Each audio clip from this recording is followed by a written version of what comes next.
आपके सबसे बड़े सौभाग्य यही है जो इस भारत देश में जन्म मिला है।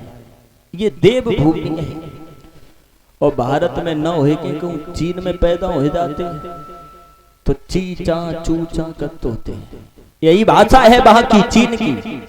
भगवान ने बहुत अच्छी कृपा की है, हमने आपने बहुत अच्छे कर्म किए होंगे जो इस भारत देश में जन्म मिला है वो भी इंसान बन के आए हैं। तो हमें आपको भक्ति करनी बहुत ही जरूरी होती है। और वैसे भक्ति इंसान को ही ज्यादा क्यों करनी चाहिए?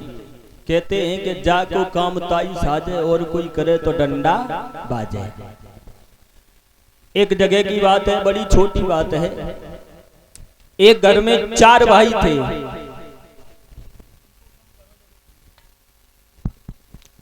एक घर में 4 भाई थे, तो 4 में से जो सबसे बड़े वाले रहे वो नेताजी थे। भैया 4 भाइयों में जो सबसे बड़े वाले थे वो नेताजी थे, और उनसे छोटे जो 3 भाई थे वो खेत में मजदूरी किया करते थे। तो जब तीनों की शादी हो गई छोटे वालों की, तो तीनों की पत्नियां आ गई, और जब तीनों की बहुएं घर में आ गई तो अपने पति को बुलाया, कहने लगी ए आज के बाद तुम खेती का काम नहीं करोगे। बोले क्यों? कहने लगी आज के बाद तुम नेता बनोगे और तुम्हारे जो बड़े भैया हैं उनसे बोल दो कि तुम खेती का काम करोगे। तो बड़े भैया बहुत समझदार रहे, कहने लगे ठीक है कोई बात नहीं।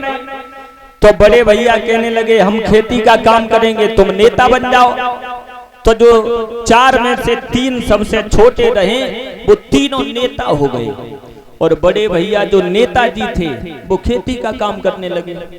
तो एक दिन गांव में थोड़ी लड़ाई झगड़ा हो गई, तो पार्टी के लोग पहुंचे, कहने लगे नेताजी पुलिस बहुत परेशान कर रही है, अब ऐसा करो थोड़ी थाने में चलो और हमारी मदद करो। तो बड़े भैया कहने लगे माफ कीजिए भैया, अब हम नेता नहीं रहे, अब हमसे जो छोटे 3 भाई हैं वो नेता हो गए, उनके पास जाओ।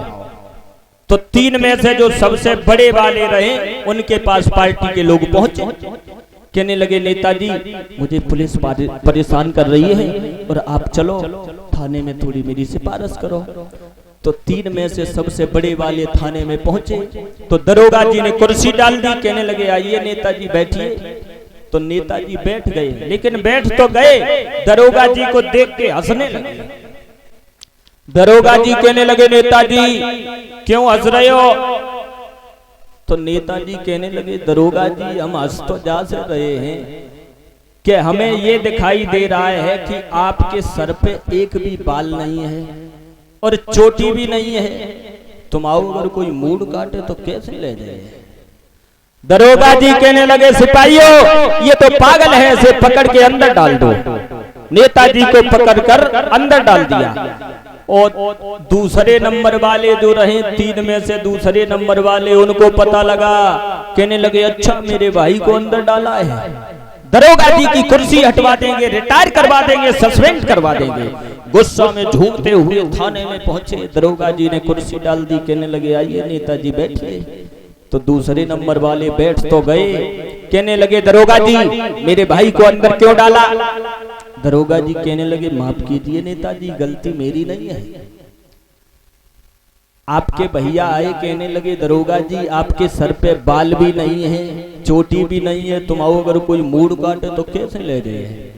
दूसरे नंबर वाले कहने लगे दरोगा जी वो तो पागल है, ये तो मुझे भी दिखाई दे रहा है कि आपके सर पे बाल भी नहीं है, चोटी भी नहीं है, तुम आओ अगर कोई मूड काटे कान पकड़े और ले चलो जाए। दरोगा जी कहने लगे ए सिपाहियों इसे भी पकड़ के अंदर डाल दो, ये उससे भी बड़ा पागल है। अब सबसे छोटे वाले को जैसे ही पता लगी गुस्सा में झूमते हुए थाने में पहुंचे, दरोगा जी से कहने लगे दरोगा जी तुमने मेरे दोनों भाइयों को अंदर डाल दिया, आज तुम्हारे ये बिल्ले उतरवा देंगे, तुम्हारी कुर्सी छुटवा देंगे। दरोगा जी कहने लगे माफ कीजिए नेताजी गलती मेरी नहीं है। बोले क्यों? बात ये है कि सबसे पहले नंबर पे भैया तुम्हारे आए सबसे बड़े वाले, कहने लगे दरोगा जी आपके सर पे बाल भी नहीं है, चोटी भी नहीं है, तुम आओ अगर कोई मूड काटे तो कैसे ले जाए। और दूसरे नंबर वाले उनको बुद्धि देने लगे, कहने लगे दरोगा जी बाल भी नहीं है, चोटी भी नहीं है, कोई मूड काटे कान पकड़े और ले चलो जाए। छोटे वाले कहने लगे दरोगा जी वो तो दोनों पागल हैं। बोले क्यों? ये तो मुझे भी दिखाई दे रहा है कि आपके सर पे बाल भी नहीं है, चोटी भी नहीं है, तुम आओ अगर कोई मूड काटे तो कान पकड़वे की जरूरत ही नहीं, एक तो लंबो डंडा ले मुंह में डारो और बखा पे धरो और ले चले जाओ। दरोगा जी कहने लगे सिपाहियों इसे भी पकड़ के अंदर डाल दो। उनको भी अंदर डाल दिया। सबसे बड़े वाले आए जो रियल में नेता थे, उन्होंने दरोगा जी से रिक्वेस्ट की, वो तीनों भाइयों को छुटवा कर बाहर ले गए। तो कहा जाता है कि जागो काम ताई साजे और कोई करे तो डंडा बाजे। तो इंसान का धर्म यही होता है कि हमें आपको भक्ति करनी बहुत ही जरूरी हुआ करती है। सभी भक्त मन और वाणी को पवित्र करते हुए एक भगवान का संकीर्तन बोलते हैं।